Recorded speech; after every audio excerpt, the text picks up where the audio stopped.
Dia, meninos e meninas. Tudo bem, meninos e menininhas? Vamos lá. Agora vamos ver as chamadas provas evolutivas, né? Então, hoje nós já temos a evolução como um fato, né? Ela ocorre realmente, tá? Precisamos provar, né? E algumas provas vai ser mostrado para vocês agora dessa evolução. Provas de que realmente a evolução ocorre, só que normalmente não no prazo de uma vida humana, né? Então, a evolução, para ela se instalar de uma forma contínua, ela tem que levar tempo. As coisas não são assim, né? De uma hora para outra. Não é uma mordidinha de aranha que vai, né, radioativa, que vai se transformar em um homem-aranha. Não é assim. Então, nós temos vários tipos de prova, né? As provas ocasionadas pela anatomia comparada. Anatomia comparada é quando você disseca vários seres e internamente você vê como é que eles são, tanto internamente quanto externamente, no caso, né? Então, a anatomia, nós vamos ver daqui a pouco, ela é usada como prova evolutiva. A paleontologia, ela é a ciência que estuda os fósseis, né? Então, um paleontólogo é o cara que vai estudar os fósseis lá. Então, os fósseis são grandes pistas dentro da evolução para os seres que existiram em épocas anteriores e que não existem mais agora. Mas se você pegar os fósseis, em algumas espécies dá para fazer isso, né? E colocar um do ladinho do outro, você vê as pequenas modificações desses seres acontecendo. Absolutamente. Então dá para fazer isso com todos os seres? Não. Tá? Por quê? Porque o normal, gente, é quando a gente morre, a gente devolver tudo aquilo de que a gente é formado para a natureza. Quando você morre, você se decompõe. Depois de um certo tempo, não sobra nada. Tanto que nos cemitérios, né, tem as gavetinhas onde se guarda alguns ossos, mas se você deixar aquilo com o tempo, vai se transformar em nada. Então, veja, a grande maioria dos seres não se torna fóssil. Fóssil é uma condição excepcional, né, para que isso aconteça. Lembra? Uma vez eu brinquei com vocês. Vamos supor que eu quisesse me transformar num fóssil. Não é porque você já é um fóssil, não. Não ofenda o teacher. Né? Mas, por exemplo, se eu quero me transformar lá em um fóssil, né? Então o que teria que acontecer? Primeiro, eu teria que estar andando aqui, olhando a Vitória, né, lá para fora, no interiorzão, né, andando, e daqui a pouco entrava num alagado, estava andando num alagado, daqui a pouco pisava numa areia movediça e começava a afundar. E não tinha como me safar. Água com pouco oxigênio, areia muito fininha, e o professor começava a descer, né, naquela areia movediça. Só isso é o suficiente? Não. No momento em que o professor está quase todo sendo sugado pelaquela areia movediça, ele escuta um barulho, ele olha para o lado e o morro que está do lado sofreu um terremoto e uma parte do morro vem caindo em direção ao professor. Ou seja, ele já estava na areia movediça e ainda veio um morro e pá, cai em cima dele. Aí, veja, pode ser que o teacher se transformasse em um fóssil. Areia muito fina, água sem oxigênio, ou seja, sem muitos seres que iam fazer a decomposição, e mais ainda uma montanha caindo em cima que ia fazer muita pressão em cima. Por que a pressão? Porque a pressão, à medida que fosse os tecidos se decompondo, a areia ia preenchendo, ia reagindo com o material em decomposição, se transformando em rochas diferentes da rocha natural. Aí pode, porque existem outros fatores envolvidos, né, que ocorresse a formação de um fóssil. Então, na verdade, fóssil é o quê? É um presente que a natureza dá aos paleontólogos de vez em quando. Se nós olharmos, né, a escala evolutiva, os seres de corpo mole, que ainda não tinham ossos, era muito mais complicado, né, de deixar fósseis. Uma água viva, gente, imagine, uma água viva, 90% de água, quando ela se decompõe, que ela morre, não sobra nada. Mas mesmo assim a gente tem marcas de água viva, né, aonde ela morreu. Aonde ela morreu, ela impressionou a areia, ficou lá um lugarzinho em condições extremamente favoráveis, né, houve a deposição de um outro tipo de material nessa marca e ficou lá uma impressão. Não é mais a rocha ali, né, na forma de osso, é uma impressão, uma marquinha.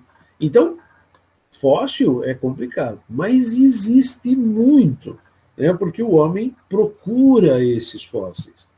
A biologia comparada é o quê? O estudo do desenvolvimento do ser dentro da barriga da mãe, digamos assim, né? A história, né, desde a concepção, desde a fecundação, digo, até a concepção, né? Quando você fecunda o óvulo até o nascimento do ser. O que aconteceu? E se eu comparar isso em um ser e um outro, eu vou ter uma surpresa, porque eles são muito parecidos. Mas depois a gente mostra. Órgãos vestigiais são provas de evolução, estruturas que nós temos no nosso corpo, né, e que já tiveram uma certa utilidade lá atrás. Hoje, elas modificaram a sua função. Elas não desapareceram, tá? Porque desaparecer seria Lamarck. E as provas bioquímicas, a química, né? Como dizem, nossa, você viu que o macaco e o ser humano tem uma diferença só de tantos porcentinho ali, né? 2% entre um e outro na parte química. Realmente. Né? Então a gente consegue ver. Tá? Essa prova bioquímica eu não vou adiantar agora, senão perde a graça quando a gente for ver isso lá. Tranquilo? Ó, então essas são provas da evolução. A gente vai ver agora uma por uma, né? Explicando melhor para vocês. Então, na anatomia comparada, você tem lá, né, estruturas que ficaram, estruturas que a gente nota nitidamente que permaneceram desde a sua formação até agora, porque é bom, funciona. Se funciona, por que a natureza vai mudar? Né? Então, se está funcionando, a gente mantém. Lógico que ela sofreu modificações conforme o local aonde o ser foi. Então, no ser humano, por exemplo, nós usamos os braços para nos agarrar em árvores, etc. Então, é lógico, os braços são mais longos, nós temos uma mão com 5 dedos e o polegar opositor, que é exatamente para você agarrar, né? Você pode ver que o teu cachorrinho não consegue fazer isso. Então, você joga lá, alguma coisa no chão para ele comer, ele vai comer com a boca, ele não tem como juntar com uma mão e se alimentar. Ele pode até juntar com as 2 patinhas, mas é uma coisa, né, rústica, tá? Não funciona legal, tá certo? Ele tem dificuldade em fazer isso. Já nós não, com 5 dedos a gente consegue manipular objetos. Tá? Ele tem as garrinhas que servem para correr mais, para se defender. A gente não, a gente precisava se agarrar nos galhos para não cair, né? Então nós sofremos pequenas modificações, mas a gente consegue notar, quer ver? Ó, diz que uma foto vale mais que 1000 palavras. Olhe essa foto, que legal. Essa foto aqui, por isso que eu peguei esses exidinhos que não são meus, né? Copiei, né? Então olha aqui o que você está vendo aqui, ó. Há um ser humano e um cavalo. Observe o esqueleto, observe as semelhanças que existem nos ossos desses 2 animais. Por que será? Né? Por que eles têm isso? Por que nós temos aqui as costelas e o cavalo tem as costelas? Por que nós temos uma coluna vertebral, né, e o cavalo tem uma coluna vertebral? Lógico, guardadas as proporções. Se você examinar os ossos da perna, os ossos do braço, você vai ver uma semelhança muito grande. Nesse caso aqui, ó, dessa mãozinha aqui, tá vendo? De um macaquinho. Então, ó, tá na mão humana. Olhe as semelhanças que existem aqui, né? Entre essa mão e esses ossinhos aqui. Se tivéssemos só os ossinhos na mão aqui, humana, íamos ver que eles batem bem certinho com esses ossinhos aqui também. São o quê? São provas anatômicas. Os seres têm isso. Vários seres de espécies diferentes têm igual. Se tem igual é porque houve o quê? Né? Um ancestral comum que tinha isso e que foi passando para os outros.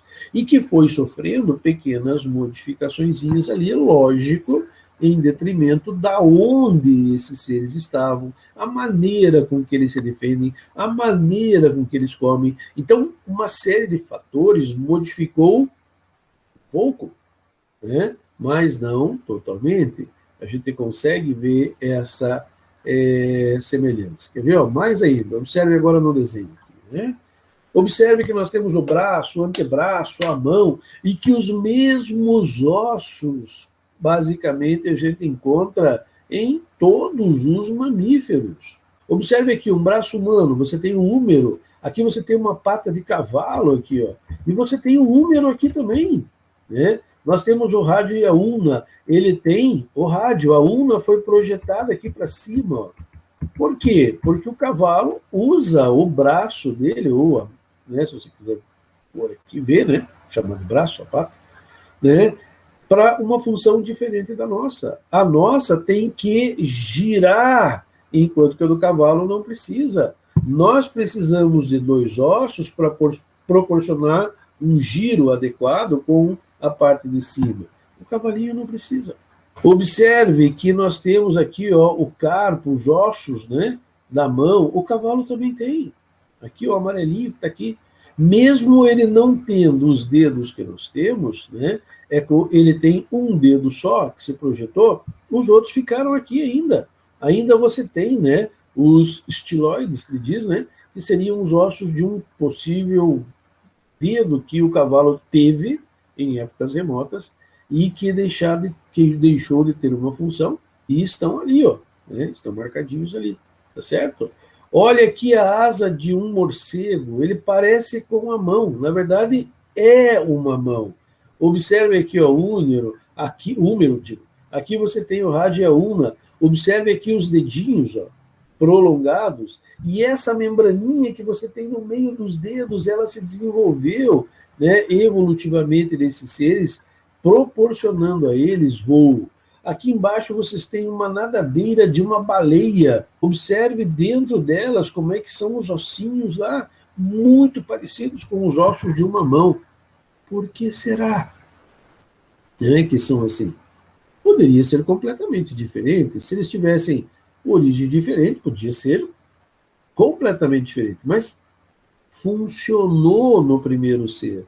Então, isso que funcionou sofreu pela evolução, né, mutações, recombinações gênicas, melhor para aquele local onde o ser estava, e aquilo foi se desenvolvendo.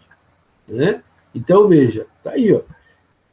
Se eu perguntar para vocês, né, o que é isso, essa comparação que eu estou fazendo ali? Órgãos homólogos. Pode ver.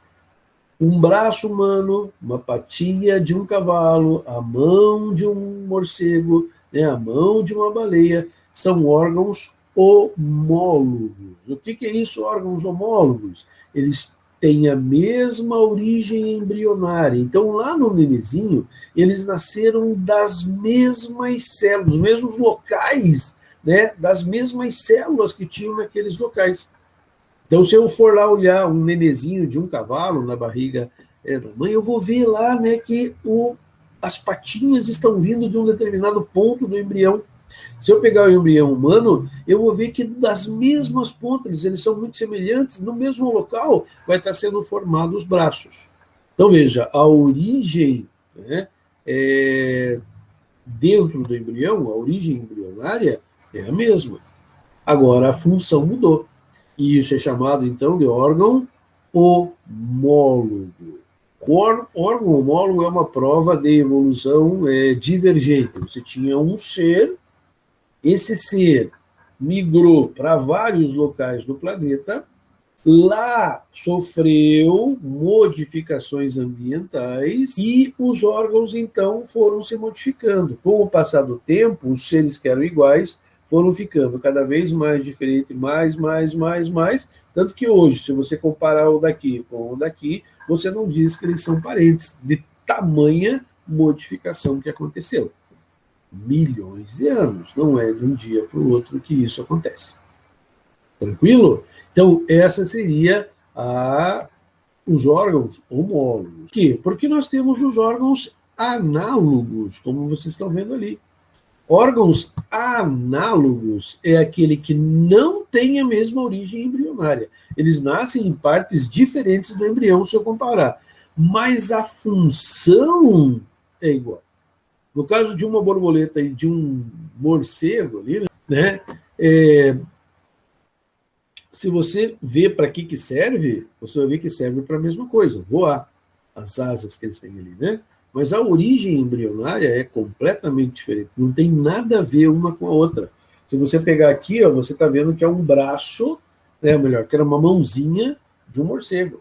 No caso da borboleta, não tem nada a ver, tá? A borboleta tem os pezinhos lá embaixo, né? Não foi transformada em nada, mas ela tem as asinhas aí. Então são órgãos análogos. Mas vocês conseguem ver como as asas são parecidas, ó, essas voltinhas que tem aqui, ela tem as voltinhas também, são duas bem amplas para sustentação, né? A dela também. Então, o que aconteceu? Isso é uma evolução convergente.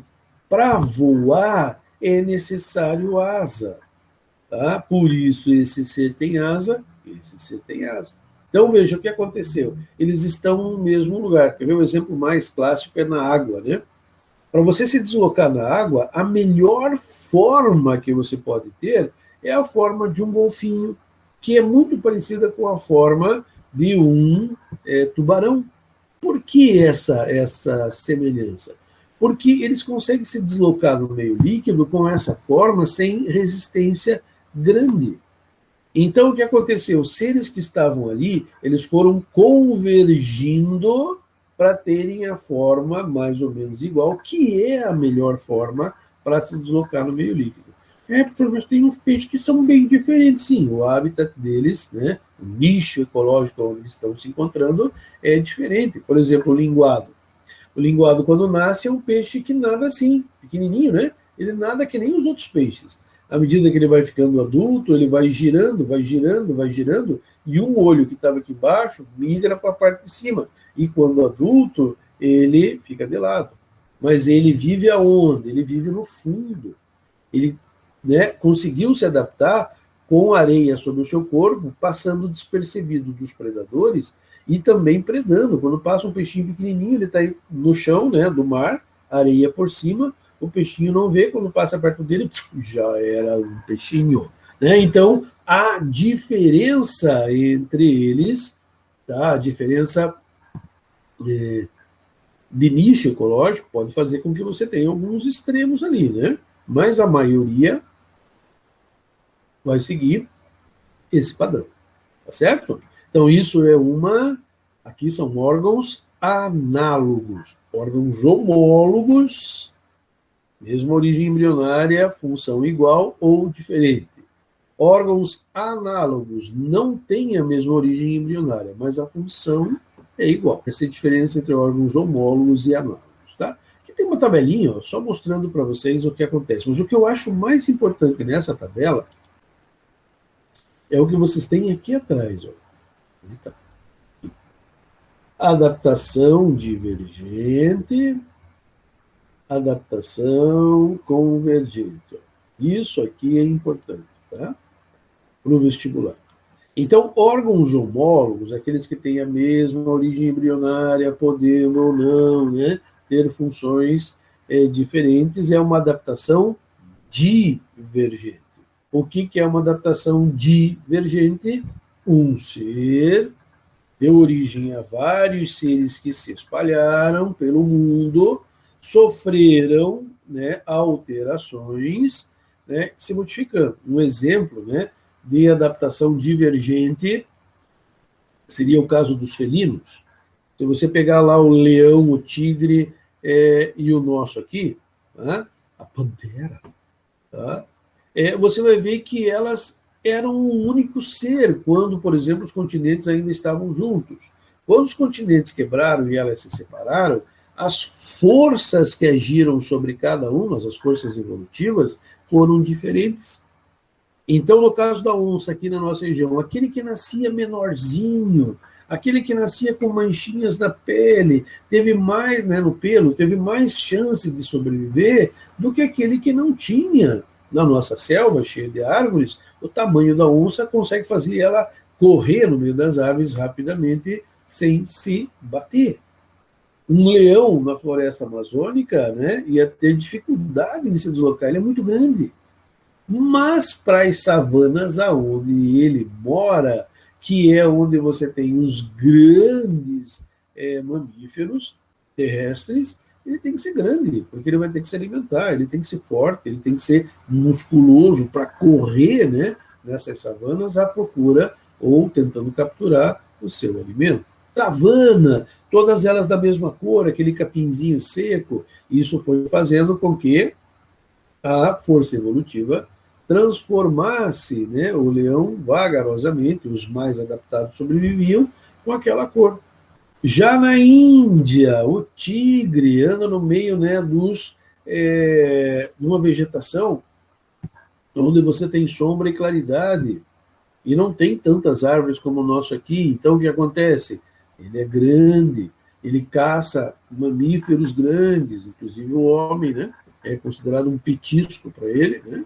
Então, ele tem aquelas linhas no corpo para se disfarçar, né, dentro daquele ambiente. Então, veja, as forças evolutivas foram diferentes em locais onde esses seres foram parar. E com os milhões de anos, eles foram, a seleção foi selecionando o melhor adaptado para viver nesse local. Isso é adaptação divergente. Já nos órgãos análogos, é uma prova de adaptação convergente. Seres que foram parar no mesmo lugar. Esse lugar fez com que eles ficassem meio parecidos, porque é a melhor maneira dele caçar, dele se deslocar, dele, né, se manter vivo nesse ambiente. Então, ali a força agora está fazendo com que eles fiquem parecidinhos. Tá? Isso é chamado de adaptação convergente. Tranquilo? Anatomicamente falando, né? Anatomicamente, você tem aqui vários seres dissecados, mostrando para vocês como que eles são por dentro. Uma coisa que chama atenção, o coração, né? O coração chama muita atenção. O coração é uma bomba que, desde as minhocas até nós, né, evolutivamente, eles vêm lá, a gente consegue ver a evolução ocorrendo, né? Vamos pegar só dos vertebrados, então. Você tem lá os peixes, coração com 2 cavidades, pulsando, né? Você pega, por exemplo, o anfíbio, coração com 3 cavidades, né, separadinhas, né? Uma cavidade a mais que a dos peixes. Tá? Eles já são seres que vivem na água e na terra. Aí você pega os répteis, o coração quase dividido em 4 partes, né? Vive mais tempo, passa mais tempo na terra do que na água, a maioria, com algumas exceções, tá? O crocodiliano, por exemplo, né? Aí você pega as aves, os mamíferos, coração com 4 cavidades totalmente separadas, né, pulsando também. E o mais legal, se eu pego uma célulazinha lá do coração do peixe, ponho no microscópio, pego uma célulazinha do coração humano, ponho do ladinho, vocês vão ver que eles são muito parecidos, né? Muito. São células, né, musculares estriadas cardíacas. Então, por que será? Normalmente protegido, né, pelas costelas daqueles que têm. Então, são provas incontestáveis da evolução de um ser que deu origem aos outros. Então, é aquela coisa, né? Quanto mais longe na evolução, maiores são as diferenças. Quanto mais pertinho, mais semelhante, né, essas modificações acontecem. Ok? Então, como eu tinha dito, só dando as preliminares, tá? A paleontologia é a parte da biologia que estuda os fósseis, né? E, como eu falei para vocês, fóssil não é de tudo que a gente tem. Quer ver uma coisa que a gente não tem ainda? Toda a história, né, evolutiva, como é que aconteceu, ainda tem dúvidas, é o ser humano. No ser humano, nós temos uma história evolutiva, mas ela tem algumas partes mais frágeis. A gente não conseguiu ainda encontrar fóssil, né, que viesse da pré-história até hoje, um atrás do outro. Por quê, professor? A gente não tem fóssil, a gente tem, pior que tem, vários fósseis. mas eles são muito parecidos, as transformações foram pequenas.